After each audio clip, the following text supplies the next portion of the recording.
Hello बच्चों, आप सभी को पैरामेडिकल के सबसे बेहतरीन चैनल स्टडी जीनियस में फिर से स्वागत है। आज मैं आप लोगों के लिए पैरामेडिकल के पेपर पे आधारित जो टेस्ट लिया गया था टेलीग्राम चैनल पे, उसका सॉल्यूशन लेकर आया हूं, जो कि बिल्कुल पैरामेडिकल पे एग्जाम में जिस प्रकार से पूछा जाता पेपर में क्वेश्चन, उसी प्रकार से टेस्ट को यहाँ पे कंडक्ट कराया गया था, जो कि सारे बच्चे लोग दिए थे। और जो नहीं दिए हैं तो उनके लिए क्वेश्चन के साथ सॉल्यूशन कराने के लिए आया हूँ। सारे सॉल्यूशन, सारे क्वेश्चन को आप अच्छी तरीके से रट जाइएगा, जो कि पैरामेडिकल एग्जाम के लिए बहुत ही महत्वपूर्ण है।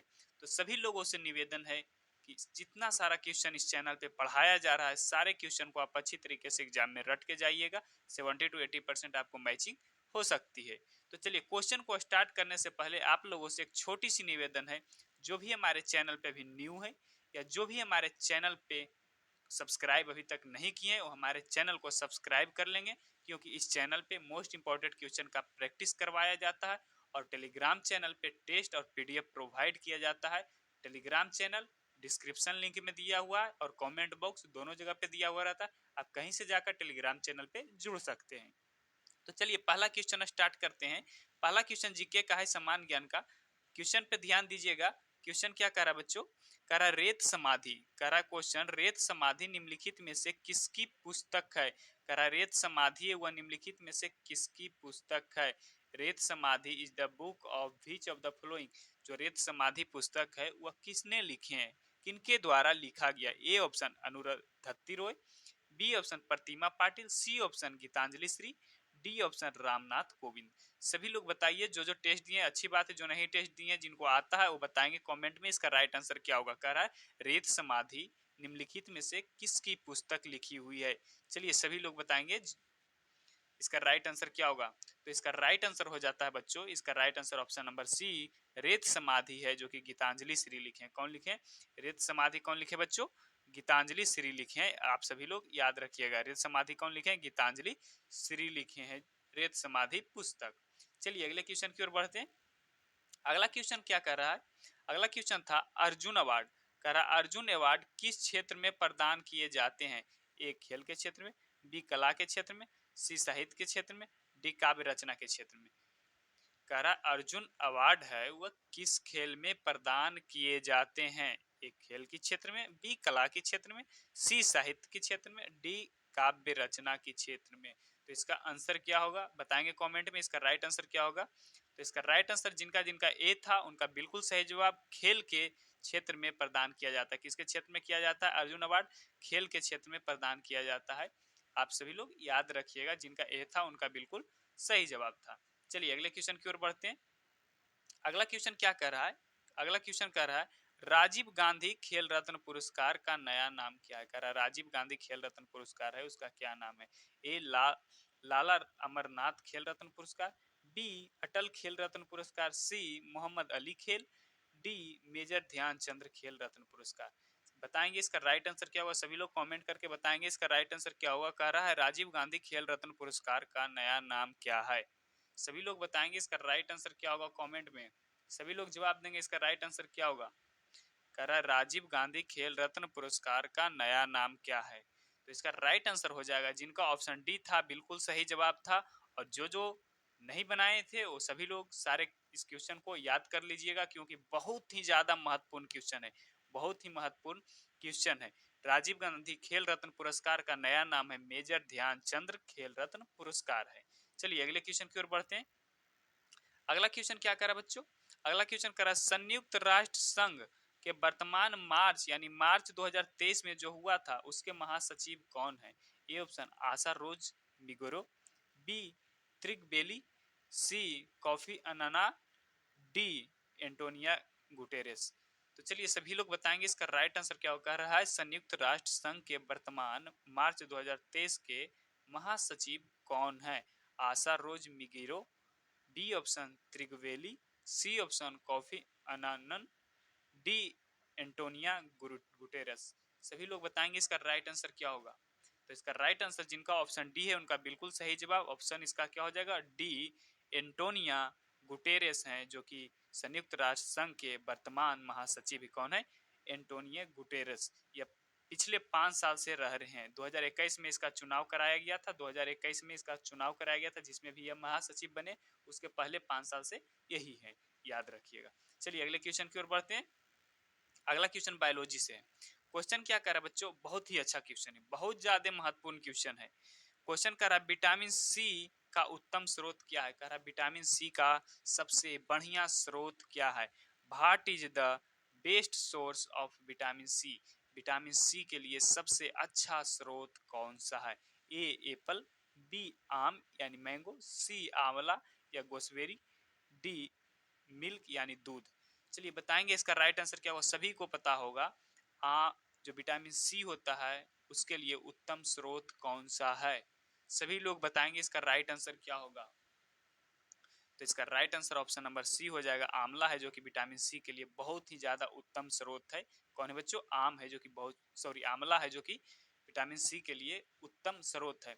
एक्चुअली आपको याद रखना है जितने भी खट्टे खट्टे पदार्थ हैं, जितने भी खट्टे पदार्थ हैं सारे में विटामिन सी पाया जाता है। क्या पाया जाता है, विटामिन सी पाया जाता है। किसमें, जितने भी खट्टे पदार्थ हैं सारे खट्टे पदार्थ में विटामिन सी पाया जाता है। तो विटामिन सी के बारे में जैसे ही बोला जाएगा चूज करने के लिए तो आप देखिएगा कि कौन सा खट्टा पदार्थ है।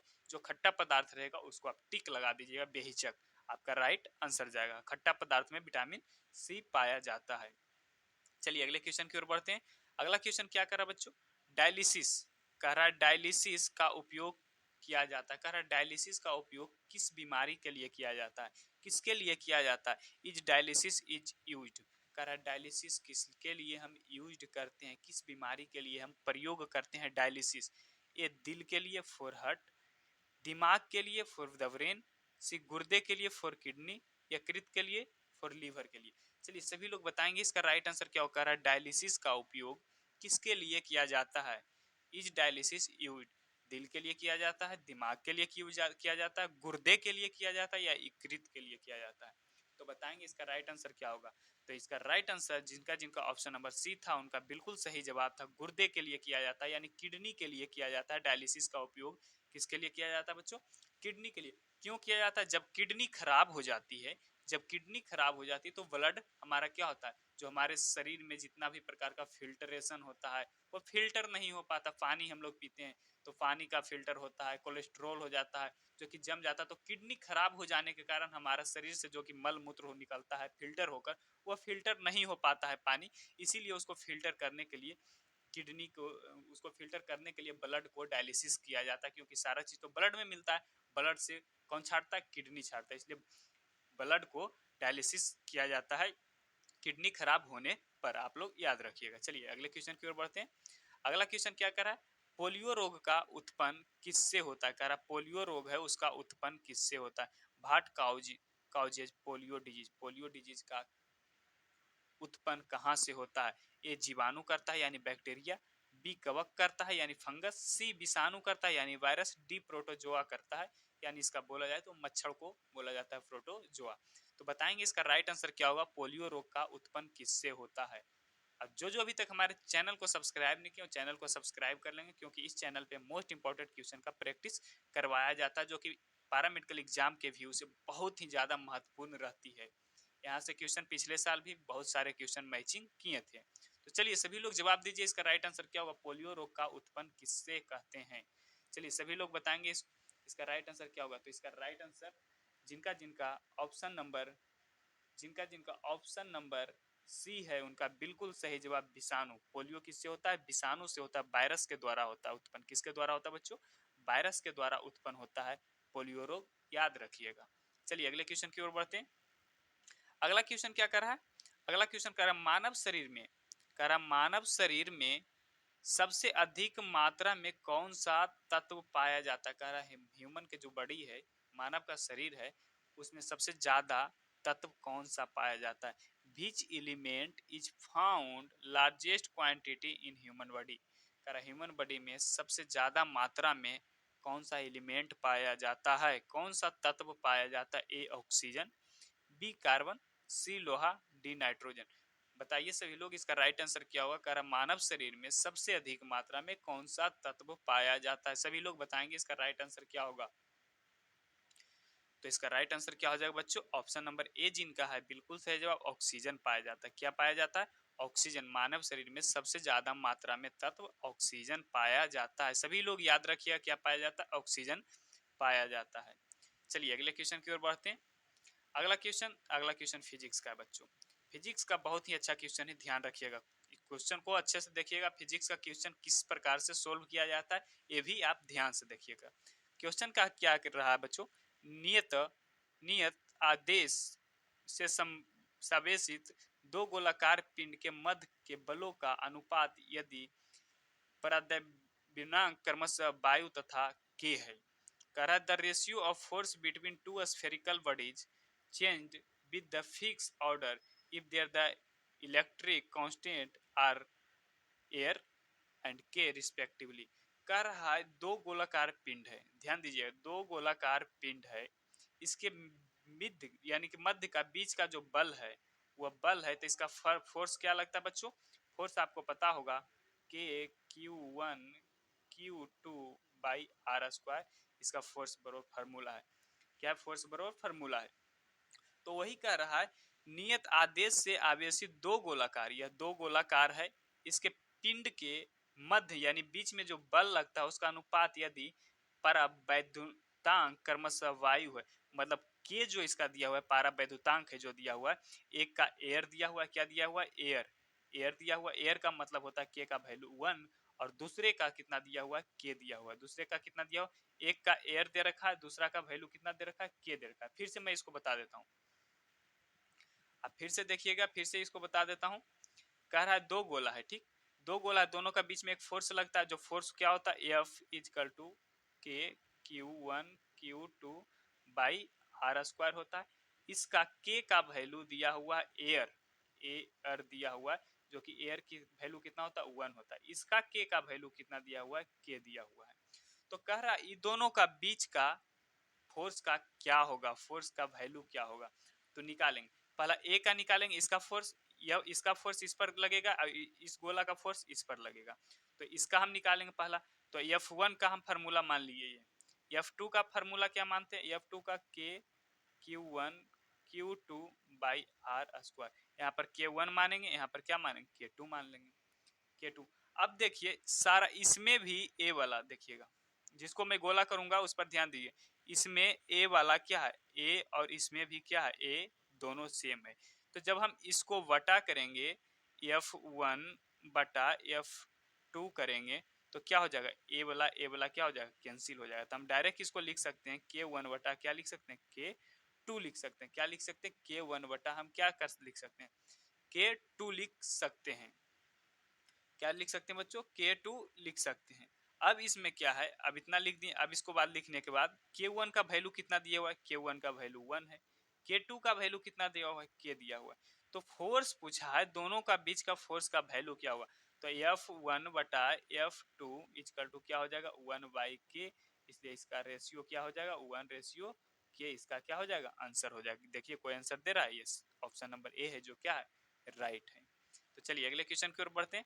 अगला क्वेश्चन क्या कर रहा है बच्चों, अगला क्वेश्चन कह रहा है, अगला क्वेश्चन कह रहा है एक कूलम आवेश में इलेक्ट्रॉन की संख्या का मान होगा। कह रहा है एक कूलम आवेश में इलेक्ट्रॉन की संख्या का मान क्या होगा, what will be the value of the number of electron in 1 coulomb charge. कह रहा है 1 कूलम चार्ज में इलेक्ट्रॉन का वैल्यू क्या होगा, 5.46 इंटू 10 टू की power minus 29, B 5.2625 into 10 to की पावर 18, सी 1.6 इंटू 10 टू की पावर 19, डी 9 इंटू 10 टू की पावर 11। तो इसका भी एक फार्मूला होता है निकालने के लिए, एक कूलम आवेश के इलेक्ट्रॉन को, इसका फार्मूला होता है Q is equal to n e होता है, Q इजकल टू एन ई।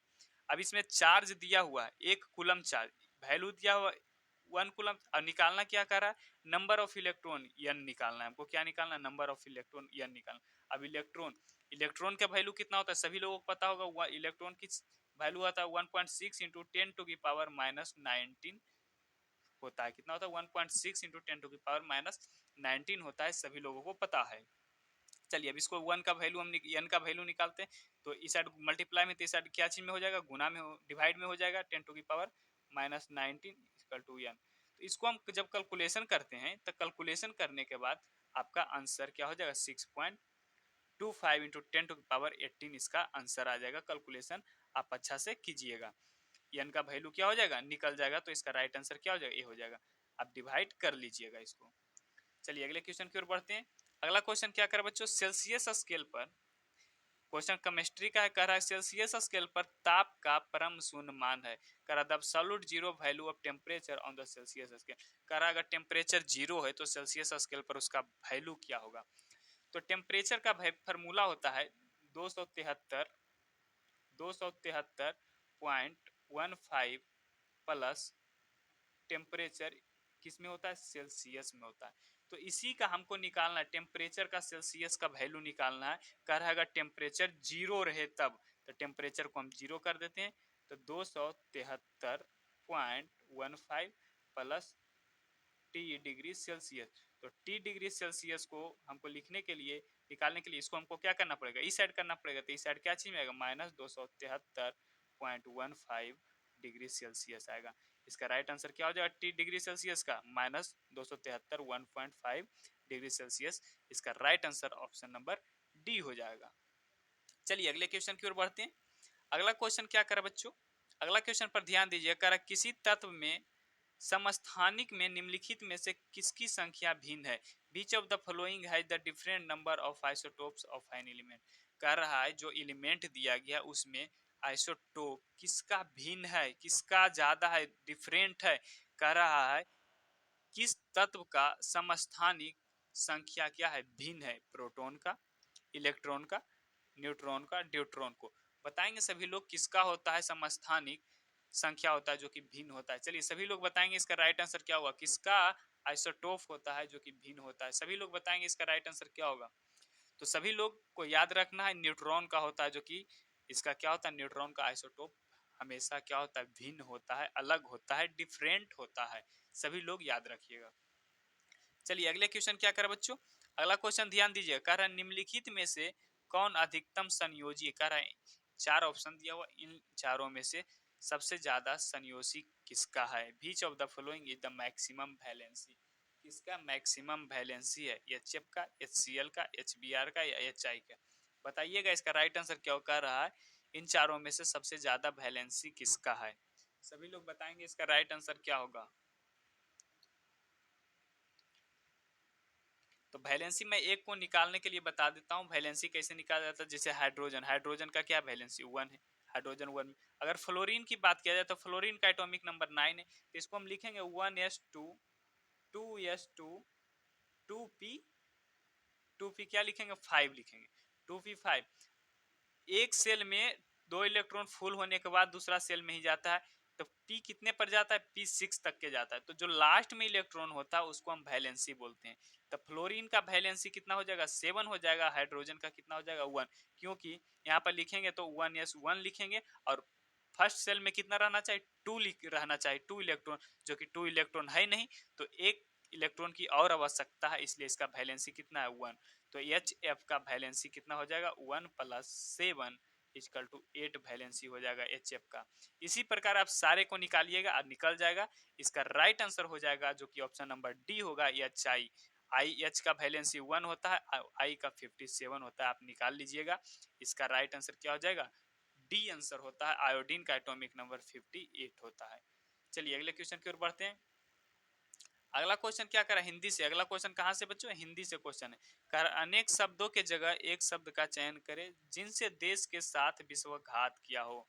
कह रहा है अनेक शब्दों के लिए एक शब्द का प्रयोग करना है। कह रहा है जिसने देश के साथ विश्वघात किया हो उसको हम क्या कहेंगे, विश्वघाती, बागी, विद्रोही या देशद्रोही। चलिए सभी लोग बताएंगे इसका राइट आंसर क्या होगा। अनेक शब्दों के लिए एक शब्द है, कह रहा है जिसने देश के साथ विश्वघात किया हो उसको हम क्या कहते हैं। तो इसका राइट आंसर क्या हो जाएगा, ऑप्शन नंबर डी इसका राइट होगा, देशद्रोही कहते हैं। क्या कहते हैं बच्चों, देशद्रोही कहते हैं, याद रखिएगा। चलिए अगले क्वेश्चन की ओर बढ़ते हैं। अगला क्वेश्चन का क्या कर रहा है, नीचे एक कथन को 4 प्रकार से व्यक्त किया गया। कर एक ही कथन है, एक ही वाक्य है, उसको 4 प्रकार से दिया गया है, सही वाक्य का चयन करें। एक ही वाक्य है, उसको उलटकर 4 तरह से दिया गया, उसको उस चारों में से कौन सही है उसको चयन करना है। ए कह रहा है लहराते खेत हरे भरे, बी कह रहा है हरे भरे लहराते खेत, सी कह रहा है खेत हरे भरे लहराते, डी हरे लहराते खेत भरे। तो इन चारों में से कौन है वाक्य जो कि सही है, उसी को चयन करना है। तो चयन करके बताइए इसका राइट आंसर क्या होगा, कमेंट कीजिए इसका राइट आंसर क्या होगा।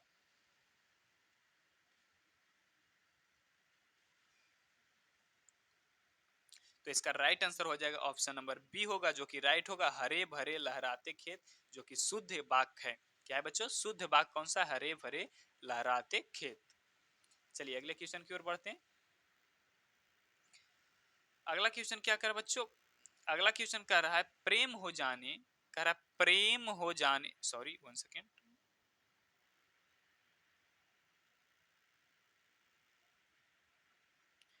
क्वेश्चन क्या कह रहा है बच्चों, क्वेश्चन कह रहा है प्रेम हो जाने के भाव को प्रदर्शित करने वाला मुहावरा निम्नलिखित में से कौन होगा। कह रहा है प्रेम हो गया उसका भाव को प्रदर्शित करता है, उस मुहावरा को हम क्या कहते हैं। ए ऑप्शन आंखें चार होना, बी आंखें लड़ना, सी आंख लगना, डी आहें भरना। चलिए सभी लोग बताएंगे इसका राइट आंसर क्या होगा। कह रहा है प्रेम हो जाने के भाव को प्रदर्शित करने के लिए उस मुहावरा को हम क्या कहेंगे।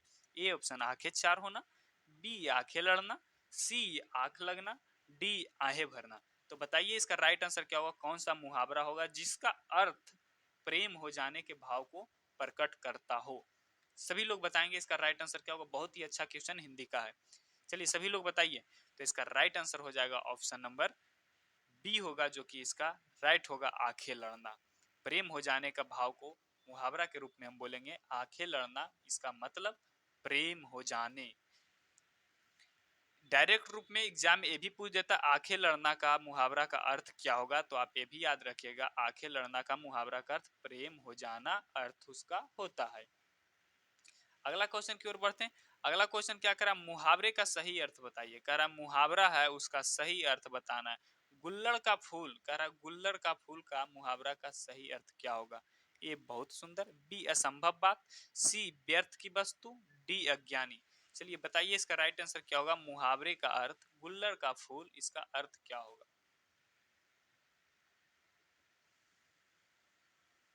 तो इसका राइट आंसर क्या हो जाएगा बच्चों, ऑप्शन नंबर बी राइट होगा, असंभव बात। गुल्लड़ का फूल का मतलब क्या, असंभव बात इसका राइट होगा, क्योंकि गुल्लड़ का फूल नहीं होता है, गुल्लड़ का फूल नहीं होता है, डायरेक्ट क्या होता है, फल होता है, डायरेक्ट क्या होता है, फल होता है, इसीलिए असंभव बात, गुल्लड़ का फूल होना मतलब असंभव ही, कभी संभव ही नहीं है। चलिए अगले क्वेश्चन की ओर बढ़ते हैं। अगला क्वेश्चन इंग्लिश का है। क्वेश्चन इंग्लिश में क्या कर रहा है बच्चों, क्वेश्चन पर ध्यान दीजिए। कह रहा है सेलेक्ट द साइनोनिम ऑफ स्प्लेड, स्प्लेड का साइनोनिम क्या है, निम्बल है, जेड है, फ्रेड है, या स्प्रेड है। बताइएगा इसका राइट आंसर क्या होगा। कह रहा है स्प्लेड, स्प्लेड का साइनोनिम क्या होगा। सभी लोग बताएंगे इसका राइट आंसर क्या होगा। तो साइनोनिम के लिए सबसे पहले नंबर आपको इसका हिंदी जानना बहुत जरूरी है। अगर हिंदी आपको पता है तभी आप इसका आंसर बता पाएंगे, अगर हिंदी नहीं पता है तो आप आंसर नहीं बता पाएंगे। तो सबसे पहले नंबर स्प्लिट का हिंदी हम जानते हैं। स्प्लिट का हिंदी क्या होता है बच्चों, छीटा होता है, छीटे, मतलब बूंद का जो छीटा होता है वह होता है छीटे। छीटे जिसको हम कहते हैं बूंद को छिटकना, पानी को छिटकना, वही छीटे के बात करें। निम्बल का अर्थ क्या होता है, निम्बल का चतुर होता है, क्या होता है, चतुर होता है। जेड की अगर जो बात किया जाए तो जेड का होता है नटखट, क्या होता है, नटखट होता है। अगर फ्रेड की बात किया जाए तो फ्रेड का होता है क्या बच्चों, फैलाना होता है, सॉरी, फ्रेड का बात किया जाए तो थकान होता है, क्या होता है, थकान होता है। फ्रेड का क्या होता है, थकान। और स्प्रेड का मतलब क्या होता है, फैलाना। तो आप लोगों को तो पता चल ही गया होगा कि स्प्लेड का साइनोनिम क्या होगा, यानी मिलता जुलता। साइनोनिम का मतलब क्या होता है, मिलता जुलता बर्ड, मिलता जुलता बर्ड, मिलता हुआ बर्ड साइनोनिम। तो कौन सा, छीटा, मतलब छीट रहा है कि पानी को छीट रहा है, तो इसका मतलब क्या हो रहा है, बिखार रहा है, बिखर रहा है, फैला रहा है। तो इसका राइट आंसर हो जाएगा ऑप्शन नंबर डी होगा, स्प्रेड का मतलब फैलाना, फैलाना होगा, जो कि इसका राइट आंसर होगा। स्प्लेड का मतलब ही छीटा होता है, मतलब छीटना, और फैलाना दोनों मिलता जुलता वर्ड है, इसीलिए इसका राइट आंसर क्या हो जाएगा, फैलाना, स्प्रेड हो जाएगा। चलिए अगले क्वेश्चन की ओर बढ़ते हैं। अगला क्वेश्चन क्या कर रहा है बच्चों, अगला क्वेश्चन कह रहा है choose the correct spelling. Correct spelling को चूज करने के लिए बोल रहा है, कह रहा है कौन सा स्पेलिंग है जो करेक्ट है। हम्बल, कस्टमर, ब्रेचेस या बॉनफेट। चलिए सभी लोग बताएंगे इसका राइट आंसर क्या होगा। ये स्पेलिंग बच्चों बचपन से स्पेलिंग लिखते आए हैं, सभी लोग बताएंगे इसका राइट आंसर क्या होगा, कौन सा स्पेलिंग है जो कि सही है। तो सभी को पता होगा कि इसका right answer option number B होगा, कस्टमर है जो कि सही लिखा हुआ है। क्या लिखा हुआ है? कस्टमर है जो कि सही लिखा हुआ है। चलिए अगले क्वेश्चन की ओर बढ़ते हैं। अगला क्वेश्चन क्या कर रहा है, सेलेक्ट द करेक्ट स्पेलिंग। ये भी स्पेलिंग को ही करेक्ट करना, सिलेबस, इनकरेज, कॉलेज या एडहेटिंग। चलिए सभी लोग बताएंगे इन चारों में से कौन सा स्पेलिंग है जो क्या करेक्ट है। तो सभी लोगों को पता होगा इसका राइट आंसर क्या है बच्चों, इनकरेज है जो कि करेक्ट स्पेलिंग है, ENCROACH है जो कि करेक्ट स्पेलिंग है, करेक्ट तरीके से लिखा गया है। चलिए अगले क्वेश्चन की ओर बढ़ते हैं। अगला क्वेश्चन क्या कर, select the synonym of splinter. Synonym पूछ दिया, क्या पूछ दिया बच्चों, साइनोनिम। स्प्लिंटर का साइनोनिम पूछा, किसका? साइनोनिम। तो इसमें भी आपको हिंदी पता होना चाहिए। तो हिंदी के स्प्लिंटर का क्या होता है? लकड़ी। लकड़ी का क्या होता है? टुकड़ा। लकड़ी का पट्टा जिसको हम बोल सकते हैं, पट्टा, यानी कि उसका फटा हुआ टूटा हुआ लकड़ी का पट्टा। स्टब का क्या होता है? स्टब का मतलब पेड़ होता है। स्टब का मतलब क्या होता है? पेड़। शेर, शेर का मतलब क्या होता है? हिस्सा होता है। क्या होता है? हिस्सा। चीप, चीप का मतलब क्या होता है? पत्थर या लकड़ी का टुकड़ा। और फ्रिक्शन का मतलब घर्षण। फ्रिक्शन का मतलब घर्षण। तो आप लोगों को पता चल ही गया होगा कि स्प्लिंटर का साइनोनिम क्या होगा, यानी मिलता जुलता वर्ड क्या होगा। लकड़ी का पट्टा मतलब लकड़ी का टुकड़ा ही, लकड़ी टूट जाता है उसी को पट्टा बोला जाता है। तो इसका right answer option number C होगा, चीप। चीप का मतलब पत्थर का टुकड़ा या लकड़ी का टुकड़ा। तो इसका मिलता जुलता वर्ड क्या होगा? ऑप्शन नंबर सी होगा, जो क्या होगा? राइट होगा। चलिए अगले क्वेश्चन की ओर बढ़ते हैं। अगला क्वेश्चन मैथ से बच्चों। अगला क्वेश्चन क्या चीज से है? मैथ से है। तो सभी लोग ध्यान दीजिएगा मैथ में। कह रहा श्रेणी में गलत संख्याओं को चुनिए। कह रहा ये श्रेणी दिया हुआ है, इसमें गलत संख्या कौन सा है? Choose the wrong number in the series. कह रहा इस सीरीज में कौन सा नंबर है जो रॉन्ग है? 1096, 1070, 1121, 1112। बताएंगे सभी लोग इस श्रेणी में कौन सा नंबर है जो कि गलत है। सभी लोग बताइए इसका राइट आंसर क्या होगा। तो चलिए इसका सॉल्यूशन करके देखते हैं कौन सा नंबर है जो कि गलत है। कह रहा है 1126, 1125, 1121, 1112, दूसरा कितना बच्चों? 1070। तो हम देखेंगे, इसको सॉल्यूशन करते हैं। इसको अगर जो इसको कंपेयर किया जाए तो वन का स्क्वायर कीजिए, वन का स्क्वायर वन होगा। तो मतलब माइनस हम वन का स्क्वायर वन करते हैं तो कितना है? 126। मतलब 126 है जो कि इसमें हम वन का स्क्वायर माइनस करते हैं तो 100 क्या आता है? 25 आता है। अगर इन दोनों को देखते हैं तो हम टू का स्क्वायर करते हैं तो टू का स्क्वायर 4, यानी कि 4 को हम माइनस करते हैं तो 121 आता है। 4 को हम क्या करते हैं? माइनस करते हैं तो 121 आता है। इसमें देखते हैं तो 3 का स्क्वायर, 3 3 9। इसमें अगर जो हम 1121 में 9 को माइनस करते हैं तो 1112 आता है। तो इसमें भी क्या वन का स्क्वायर के लिए टू का स्क्वायर किए, थर्ड नंबर में 3 का स्क्वायर। तो इसमें हमको कितना का स्क्वायर करना चाहिए? 4 का स्क्वायर करना चाहिए, उसका बाद माइनस करना चाहिए। तो 4 का स्क्वायर जब हम करते हैं तो कितना आता है? 16 आता है। तो 16 जब हम माइनस करते हैं तो 16 माइनस करते हैं कितना में? 1112 में। 1112 में जब हम 16 को माइनस करेंगे तो कितना आएगा? 1071 आएगा। कितना आएगा? 1071 आएगा। इसलिए इसका गलत श्रेणी क्या है बच्चों? 1070 है जो क्या है? गलत है। इसलिए इसका right answer option number B हो जाएगा। 1070 है जो कि गलत दिया हुआ। कितना होना चाहिए? 1071 होना चाहिए। चलिए अगले क्वेश्चन की ओर बढ़ते हैं।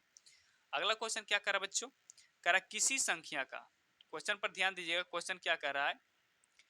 क्वेश्चन कह रहा है किसी संख्या का 2/3 भाग 24 है। वह संख्या क्या है जिसका 2/3 भाग 12 है? कह रहा कोई संख्या है उसका 2/3 भाग 24 है, तो वह संख्या कौन है जिसका 2/3 भाग 12 है?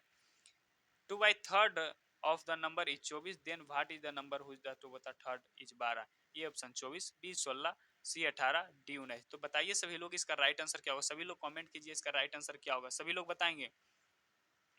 अगर कोई संख्या नहीं दिया हुआ रहे तो किसी संख्या को सबसे पहले नंबर हम x मान के बनाएंगे। तो किसी संख्या को हम क्या मान लेते हैं? x। किसी संख्या को हम क्या मान लेंगे? से किसी संख्या को हम x मान लेंगे। क्या मान लेंगे? x मान लेंगे।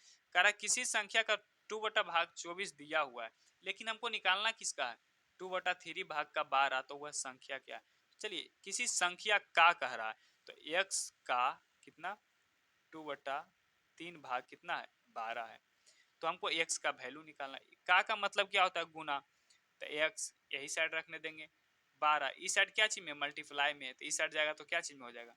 डिवाइड में हो जाएगा, कलट जाएगा, तो क्या काट देंगे 6 यानी कि 18। x का वैल्यू कितना आ जाएगा बच्चों? 18।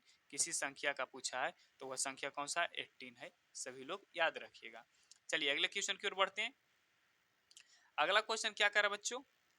अगला क्वेश्चन कर रहा है दिनेश और राम अलग अलग किसी कार को क्रमशः, दिनेश और राम है जो कि अलग अलग क्या करता है? किसी काम को करता है कितने दिनों में? 1 सेकेंड।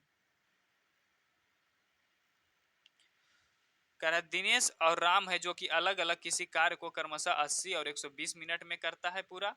यदि दोनों साथ साथ उसी कार्य को किया जाए तो कितने समय में पूरा करता है? कह रहा दो व्यक्ति है, दिनेश है और राम है, जो कि अलग अलग उसी काम को 80 मिनट और 120 मिनट में करता है। अगर दोनों मिलकर उसी काम को करे तो कितना दिन में करेगा?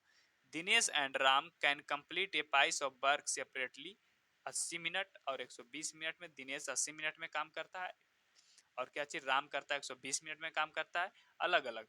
इन what times they complete the same work if they work together. कह रहा है दोनों अगर जो साथ में काम करे तो वह कितने दिनों में कंप्लीट कर लेगा? तो आपको सबसे पहले नंबर आपको एक ट्रिक देना चाहता हूं। जब भी ऐसा पूछा जाए दोनों मिलकर कितने दिनों में काम करेगा, तो आप कुछ नहीं कीजिएगा, सिर्फ एक ट्रिक बता रहे हैं, वो ट्रिक आप लगा दीजिएगा। वो ट्रिक क्या है? एक को x मान लीजिएगा, इसको मान लीजिए x, पहला को x, एक को मान लीजिए y। एक को x मान लीजिए, एक को y। x by multiply by x plus y। बस ये फार्मूला लगा दीजिएगा, आपका दिन निकल आएगा। चलिए फार्मूला पर हम काम करते हैं। 80 गुना 120, 80 प्लस 120। तो इसको हम सॉल्यूशन करते हैं यहाँ पे, तो कितना आता है? इसको लिखने के बाद मल्टीप्लाई करेंगे तो 9600/200 इसका आता है। 00 से 00 कट गया, 48 से क्या हो गया? कट गया। तो इसका राइट आंसर क्या आ जाएगा? 48 मिनट आ जाएगा। कितना आ जाएगा? 48 मिनट, जो कि इसका क्या होगा? ऑप्शन नंबर सी होगा, जो कि राइट होगा। अगर वर्क के बात किया जाए तो डायरेक्ट आप ये फार्मूला लगाइएगा, आपका आंसर आ जाएगा। इधर उधर कहीं नहीं आपको सॉल्यूशन करना, डायरेक्ट शॉर्ट ट्रिक है, सबसे आसान तरीका। एक्स एंड एक को एक्स मान लीजिए, दूसरा को बाई मान लीजिए, और पहले मल्टीप्लाई नीचे ऐड कर दीजिए और उसका डिवाइड कर दीजिए, आपका आंसर आ जाएगा। चलिए अगले क्वेश्चन की ओर बढ़ते हैं। अगला क्वेश्चन क्या कर रहा है बच्चों? अगला क्वेश्चन कह रहा है, अगला क्वेश्चन पर ध्यान दीजिएगा। अगला क्वेश्चन क्या कर रहा है बच्चों? कह रहा है एक बेईमान दुकानदार है जो कि 500 ग्राम के स्थान पर 400 ग्राम का बाट प्रयुक्त करता है। मतलब एक वजन तौलने वाला जो कि बटखारा होता है, वह होता है जो 500 ग्राम की जगह पर 400 ग्राम का ही यूज करता है। वह इससे कितने प्रतिशत लाभ कमाता है? कह रहा है वह इससे कितना प्रतिशत लाभ कमा लेता है। मतलब कोई व्यक्ति 500 ग्राम का सामान लेने आया, लेकिन वह 400 ग्राम दे रहा है, तो वह उससे कितना प्रतिशत का लाभ कमा रहा है? A dishonest shopkeeper use 400 gram of weight instead of the 500 gram, what percentage profit does he make from it? कह रहा है कोई आया वस्तु लेने के लिए, कोई सामान लेने के लिए आया, तो वह दुकानदार है जो कि 500 ग्राम के जगह पर 400 ग्राम दे रहा है, तो वो उसका प्रतिशत, वह कितना प्रतिशत प्रॉफिट कमाया? A option 20%, B 25%, C 40%, D 33%। तो चलिए सभी लोग बताइएगा इसका राइट आंसर क्या होगा। सभी लोगों को पता होगा इसका राइट आंसर क्या होगा, क्योंकि सभी लोग फार्मूला जानते होंगे। फार्मूला क्या होता है? परसेंटेज। परसेंटेज का फार्मूला लाभ परसेंटेज का लाभ पूछा है ना, तो लाभ परसेंटेज का फार्मूला क्या होता है? लाभ क्या होता है? लाभ, लाभ बटा क्या होता है बच्चों? लाभ बटा जितना वह लेने आया था क्रय मूल्य। कितना? जितना वह लेने आया था क्रय मूल्य, जिसको बोलते हैं क्रय मूल्य, जितना लेने आया था, और क्या? इंटू 100। तो लाभ कितना हुआ? 100 ग्राम का। 500 माइनस 400 कितना हुआ? 100 ग्राम का लाभ कमाया। कितना? 500 माइनस 400। क्रय मूल्य कितना था? कितना वह लेने के लिए आया था बच्चों? तो सभी को पता है, वह जो दिया वह कितना था? 400 ग्राम दिया था, इंटू 100। तो इसको हम करेंगे तो कितना होगा? 100/400 इंटू 100। एक 0 कट गया, 25 चौका 100, तो कितना प्रतिशत लाभ कमाया बच्चों? 25% है, जो कि वह क्या कमाया? लाभ कमाया। इसलिए इसका राइट आंसर क्या हो जाएगा? ऑप्शन नंबर बी होगा, जो कि क्या होगा? राइट होगा। सभी लोग याद रखिएगा। तो चलिए, थैंक्स बच्चों, फिर मिलेंगे अगले वीडियो में। जब तक आप अच्छे से पढ़ाई करते रहें, आप रिवीजन करते रहें, जितना ज़्यादा हो सकता है क्वेश्चन को प्रैक्टिस करें। और क्वेश्चन को प्रैक्टिस करने के लिए हमारे चैनल को आप सब्सक्राइब करके रखें, क्योंकि इस चैनल पे मोस्ट इंपॉर्टेंट क्वेश्चन का प्रैक्टिस करवाया जाता है। और अपने दोस्तों को पास जितना ज़्यादा हो सके आप शेयर करें। आपकी पढ़ाई अच्छी चलते रहे। God bless you. धन्यवाद।